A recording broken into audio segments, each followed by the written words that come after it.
10월 19일 주일 하나님이 주신 말씀 읽겠습니다. 로마서 5장 20절 말씀입니다. 함께 읽겠습니다. 시작. 율법이 들어온 것은 범죄를 더하게 하려 함이라. 그러나 죄가 더한 곳에 은혜가 더욱 넘쳤나니.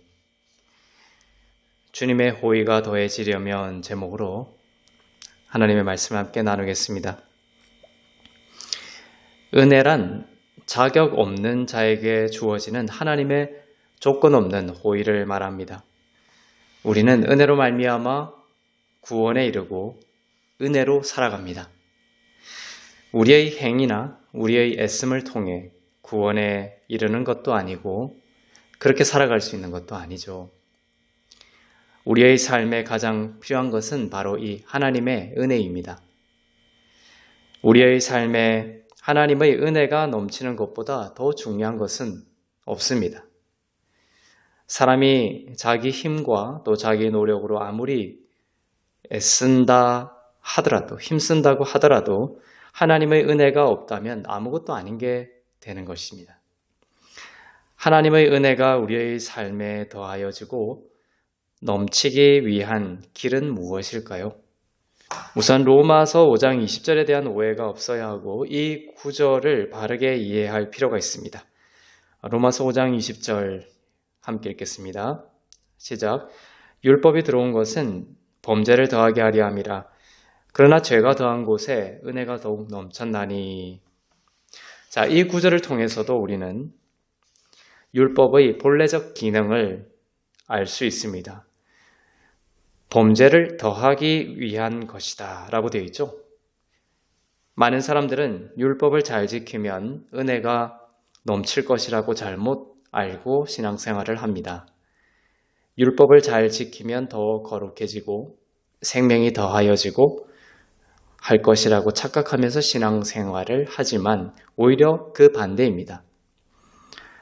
율법이 들어온 것은 은혜를 넘치게 하거나 거룩하게 하기 위해서가 아니라 범죄를 더하게 하려는 목적입니다.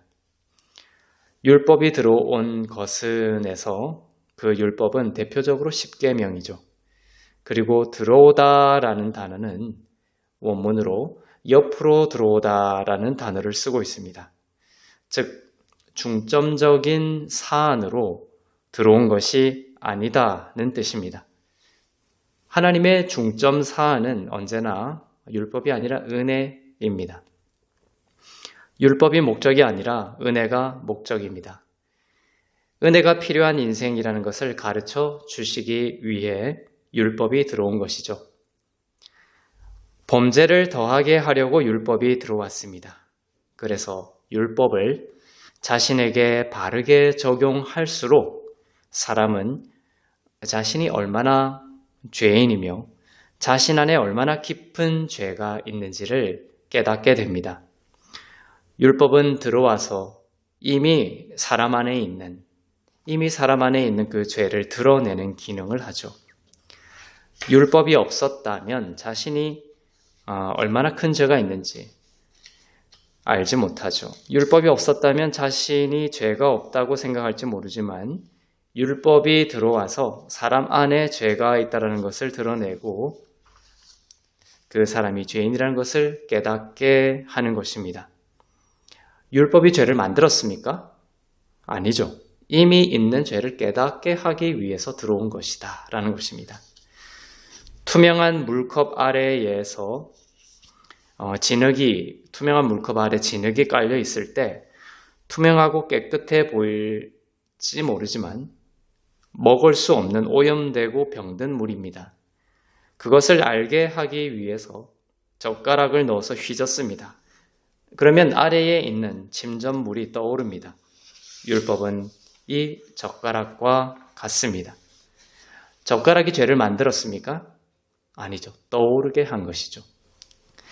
율법의 목적은 범죄가 더하게 해서 구세주이신 예수 그리스도가 필요함을 깨닫게 하는 것입니다. 그렇지 않으면 자기 인생에 예수 그리스도가 얼마나 필요한지 모를 테니까요. 우리의 처음 자리를 깨닫게 하고 예수 그리스도를 향하게 합니다. 우리가 받은 은혜를 당연히 생각하고 하찮게 여기는 경우가 많습니다. 그럴 때 우리는 율법을 보면서 우리의 처음 자리가 이랬었지라고 깨달으면서 예수 그리스도가 아니었다면 정말 불가능하고 큰일 날 뻔한 존재였구나. 그리고 지금 받은 은혜가 형용할 수 없는 놀라운 하나님의 선물이라는 것을 다시 자각할 수 있는 것입니다. 방금 읽은 로마서 5장 20절 뒷부분은 이렇게 되어 있습니다. 그러나 죄가 더한 곳에 은혜가 더욱 넘쳤나니 죄가 더한 곳에 은혜가 더욱 넘쳤다.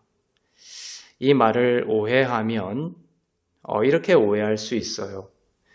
죄를 더 지으면 은혜가 더욱 넘치니까 더 죄를 지어야겠네. 더 죄를 지어도 되겠네. 이렇게 오해할 수 있지만 그런 의미가 아니죠. 그것이 바로 구원파입니다. 죄가 더한 곳에라는 것은 율법을 통해서 우리 안에 있는 죄가 더 참혹하고 깊은 것이었구나에 대한 깨달음이 더해질수록 내가 받은 은혜가 더욱 큰 은혜로 나에게 해석이 되고 그 깨달음을 통해 더욱 큰 은혜가 넘치게 된다라는 뜻입니다. 또한 아무리 죄가 많은 자라고 할지라도 믿음으로 넘치는 은혜를 받기만 하면 더욱 넘치는 은혜가 임하게 된다라는 뜻입니다. 은혜는 받으면 되는 것입니다. 죄가 더하여져서 또는 다 잃어버린 것 같은 절망스러운 순간이 올지라도 그것을 내 힘과 행위로 해결하려고 하지 않고 하나님의 은혜를 받기만 하면 그 죄가 더해졌던 영역, 그 절망적인 그 삶의 영역에 더욱 넘치는 은혜가 있게 될 것입니다. 그래서 그리스도 안에서는 항상 소망이 있습니다. 하나님의 은혜는 모든 묶인 것을 풀고 새로움을 일으키는 능력이 있다는 것이죠. 성경에는 죄가 더하여졌지만 은혜를 받아들임으로써 더욱 큰 은혜가 넘쳤던 사람들의 이야기로 가득 차 있습니다.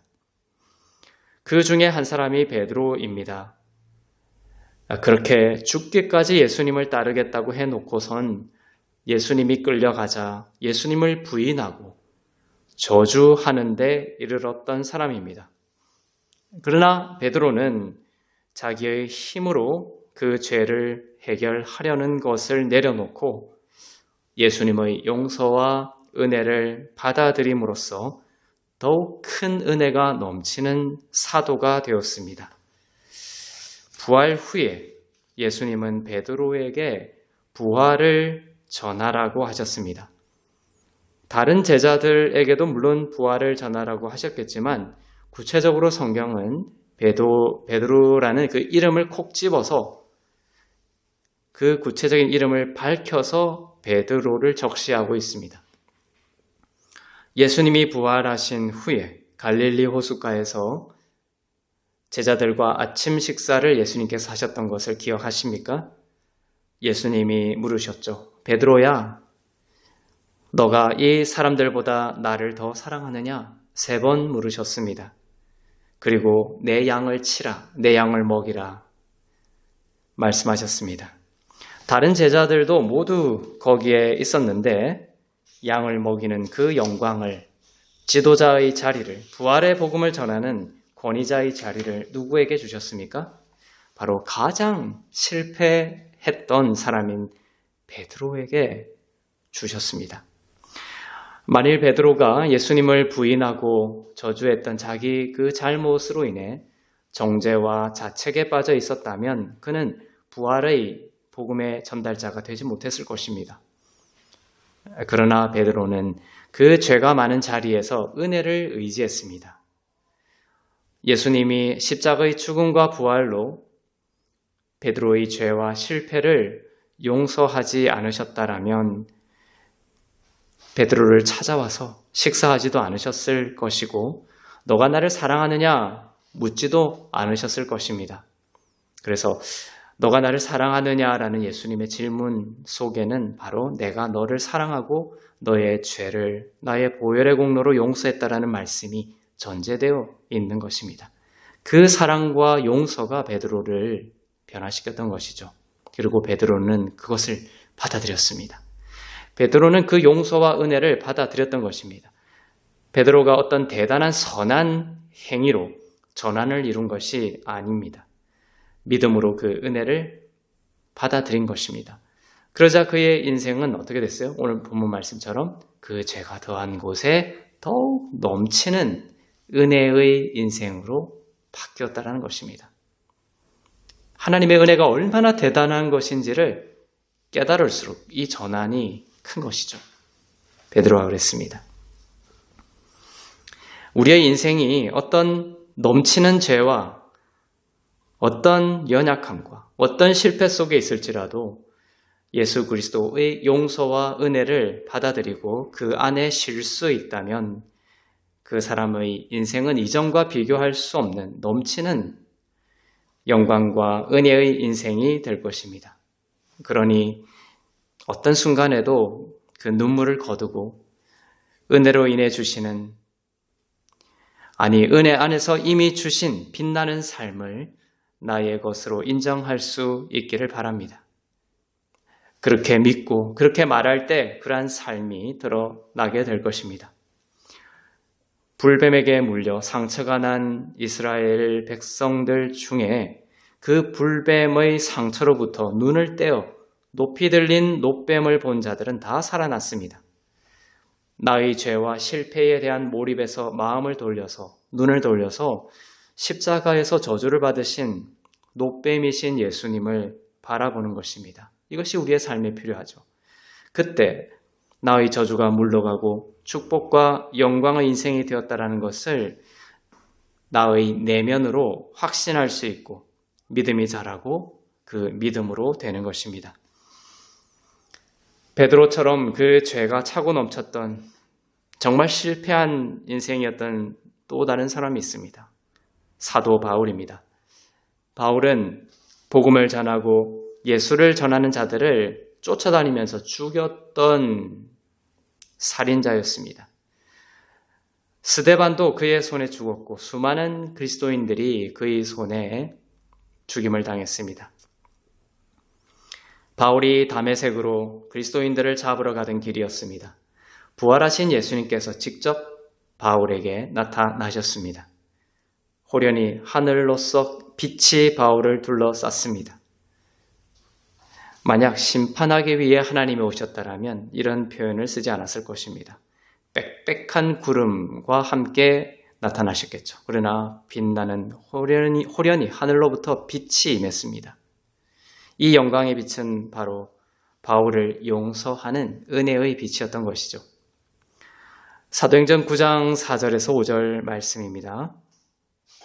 시작.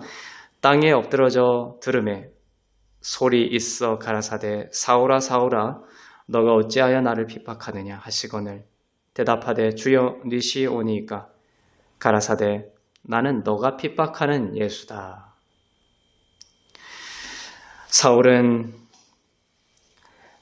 사울이란 이름은 예수 만나서 바뀐 그 바울의 이름의 원래 이름이죠. 사울이 예수님을 만나서 바울이 되었습니다. 이 사울은 부활의 예수님을 만났습니다. 부활의 예수님을 다메섹 도상에서 만나고서 바울은 앞을 보지 못하게 되었습니다. 사람들의 손에 이끌려 다메섹으로 갔습니다. 3일 동안 보지 못했습니다. 먹지도 못했습니다. 그러고서 예수님이 바울에게 한 사람을 보내십니다. 그의 이름은 아나니아라는 제자였습니다. 그가 사도 바울에게 안수하였고 바울은 눈을 뜨고 예수님을 믿게 되었습니다. 이 아나니아의 안수를 통하여 사울이 바울이 된 것이죠. 그리고 그 바울이 눈을 뜨게 된 것입니다. 예수님을 향하여 돌아서게 된 것을 뜻합니다. 이 아나니아의 뜻이 무엇입니까? 바로 하나님께서 은혜를 베푸셨다라는 뜻입니다. 아나니아요. 누가 안수를 한 거예요? 바울에게? 아나니아. 하나님께서 은혜를 베푸셨다. 하나님의 은혜를 뜻하는 단어예요. 하나님의 은혜가 바울에게 임하자 바울이 눈을 뜨게 된 것입니다. 바울은 하나님의 베푸신 은혜에 저항하지 않고 하나님의 은혜를 받아들였습니다. 그가 얼마나 많은 죄를 저질렀는지 깨달았을 거예요.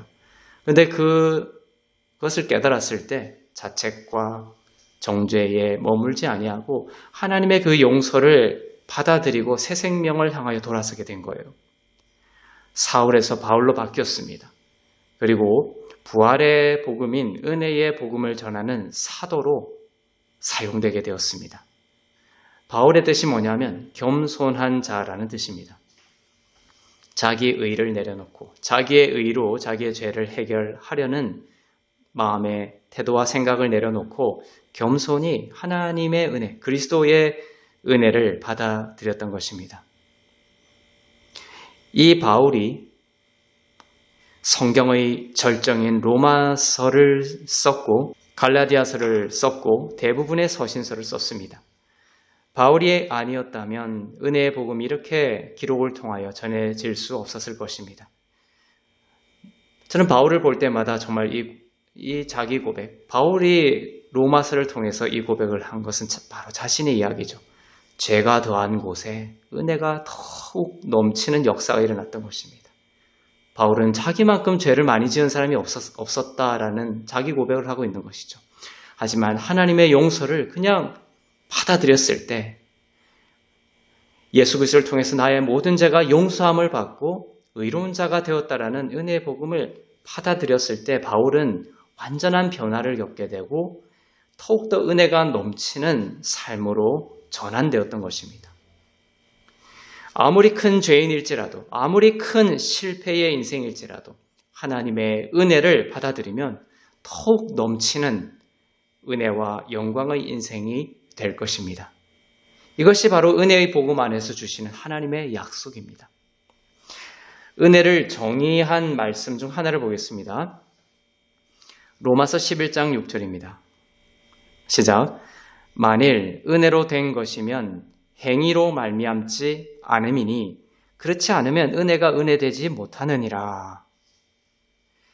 공로가 없어도 괜찮습니다. 일하지 않았어도 괜찮습니다.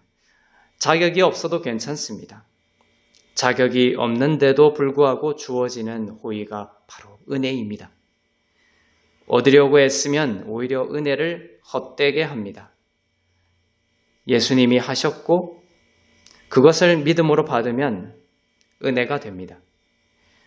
그분으로 인해 주어진 축복과 건강과 풍성함과 거룩함을 받으면 됩니다. 그렇게 되었다라고 믿고 그렇게 생각하고 그렇게 말을 할 수 있기를 바랍니다. 진실하게 믿는 사람이 죽어서 천국에 가고 하나님과 영원히 살기를 원할 때 그들의 삶의 가장 큰 문제는 살면서 저지른 죄가 아닙니다. 사실은 모든 사람이 죄를 짓습니다. 예수님을 믿고 나서도 계속 죄를 짓는 것이 인생입니다. 죄 때문이라면 아무도 천국에 갈 수 없을 것입니다. 가장 큰 장애물이, 천국에 가는 가장 큰 장애물이 바로 뭐냐면 바로 그들의 행위입니다. 죄가 아니죠. 죄가 있으니까 구세주가 필요합니다. 죄인이 아니라면 구세주가 필요 없죠. 죄인이라는 사실이 예수님을 구세주로 맞이할 자격 요건이 됩니다. 예수님이 구세주로서 십자가에서 하신 일을 믿음으로 우리의 모든 죄가 도말되고 사라진 것입니다. 예수로 인해서 모든 죄가 사라진 것입니다. 문제는 뭐예요? 행위로, 은혜로 그걸 받으려고 하고 해결하려고 하는 것이 아니라 행위로 나아가려고 하는 거예요. 오히려 행위가 문제가 되는 것입니다. 그래서 로마서 11장 6절에서 만일 은혜로 된 것이면 행위로 말미암지 않음이니 그렇지 않으면 은혜가 헛되이 된다라고 하는 것이죠. 행위를 의지하는 자, 행위로 나아가는 자들은 은혜를 헛되게 하는 자다. 이렇게 말씀하고 있습니다. 나의 죄를 나의 행위로 해결해야겠다라는 생각입니다. 대표적인 사람이 가룟 유다이죠. 나의 의로운 삶을 나의 열심된 행위로 이룩해 보겠다라는 생각입니다. 그러나 로마서 11장 6절 말씀처럼 행위는 은혜를 헛되게 합니다. 믿음으로 죄가 깨끗하게 되었을 뿐만 아니라 그리스도 안에 있는 모든 생명과 의와 복이 나의 정체성이 되었다라는 것을 믿음으로 나의 정체성이 되었다. 행위로가 아니라 믿음으로 나의 정체성이 되었다는 것을 받아들일 때 은혜가 되는 거예요. 은혜가 더욱 넘치게 되고 사랑하는 주님을 위한 흘러 넘치는 행위가 그때부터 열매 맺기 시작하는 것입니다. 차고 넘치고 흘러 넘쳐야 되는 것이죠. 바라볼수록 그분을 닮아가기 때문입니다. 은혜가 성경에서 제일 처음 나오는 곳이 있습니다. 성경에는 첫 언급의 법칙이 있습니다. 그것에 따라 성경에서 가장 처음 언급되는 그 단어, 그 구절이 구속사적으로 아주 중요한 의미가 있다는 뜻이에요. 은혜가 성경에서 제일 처음 등장하는 곳이 있습니다. 창세기 6장 8절입니다. 시작. 그러나 노아는 여호와께 은혜를 입었더라. 짧은 구절이지만 놀라운 은혜의 복음을 담고 있어요. 노아는 여호와께 은혜를 입었더라. 노아의 뜻은 쉼이라는 뜻입니다. 쉬다라는 누아흐에서 온 단어입니다. 그래서 8절의 이 구절을 신학적인 의미로 풀자면 어떤 뜻이 됩니까? 쉼은 하나님께 은혜를 입었더라라는 뜻이에요. 쉼은 하나님께 은혜를 입었더라. 선한 행위가 하나님께 은혜를 입었더라. 이것이 아니죠. 가장 처음 은혜를 나타내는 가장 처음 나오는 구절에서 이렇게 말하고요. 쉼이 하나님의 은혜를 입었더라. 삶에서 어떻게 은혜를 내 삶에 어떻게 하나님의 은혜를 증폭시키고 증가시킬 수 있을까? 바로 더욱 쉬는 것을 통해서입니다. 주님 안에서 쉬는 것입니다. 주님이 하신 일 안에서 쉬는 것입니다. 주님이 하신 일 안에 내 믿음을 두는 것입니다. 쉴수록 더 많은 은혜가 넘칩니다. 마귀는 다그칩니다. 빨리 일을 해결해라고 다그칩니다. 그럴 때 지혜로운 우리의 영혼은 이렇게 반응해야 하죠. 주님 안에 이 문제를 내려놓습니다. 주님 안에서는 어떤 것도 사실은 문제가 아님을 믿습니다. 걱정과 염려를 내려놓습니다. 주님 안에서는 이 문제가 다 해결된 것임을 믿습니다. 이런 쉼과 평안의 태도가 은혜를 증가시킵니다. 자격 없는 자가 받는 호의이기 때문에 더 많이 행한다고 증가하지 않습니다. 많은 사람들은 예수 믿고서 하나님을 위해 더 열심히 일하고 싶습니다라고 말하기도 하지만 아닙니다. 그러기 위해서는 먼저 더 앉아야 합니다. 빈잔을 가지고 누군가를 마시게 하려면, 그죠? 내 빈잔이 채워지지 않고 그냥 빈잔인 채로 누군가에게 마시게 하려면 나도 부서지고 하나님께도 영광이 되지 못하죠. 그래서 성경은 내 잔이 넘치나이다 라고 표현하고 있는 거예요. 내 잔이 넘치는 삶이 은혜의 삶이에요. 하나님은 우리가 주님 안에서 더욱 쉬면서 주님을 바라보며 우리의 잔을 주님의 은혜와 사랑과 평강으로 채우시기를 원합니다. 그래서 그 잔이 흘러 넘치기를 원하십니다. 더 행하려고 하는 건 자연적인 경향성이에요. 육신의 경향성이에요. 그러나 행하려고 할수록 은혜를 헛되게 합니다. 더 쉬는 법을 배워야 합니다. 그리스도를 바라보면서 다 이루신 것을 먼저 생각 속에서 풍성하게 해야 합니다. 이것이 본성이 아닌 천국의 방법입니다. 어떤 상황 속에서도 더욱 넘칠 은혜를 믿고 바라보세요. 은혜는 인생에 더욱 새로움을 일으킬 것입니다. 물이 포도주가 되게 하실 것입니다.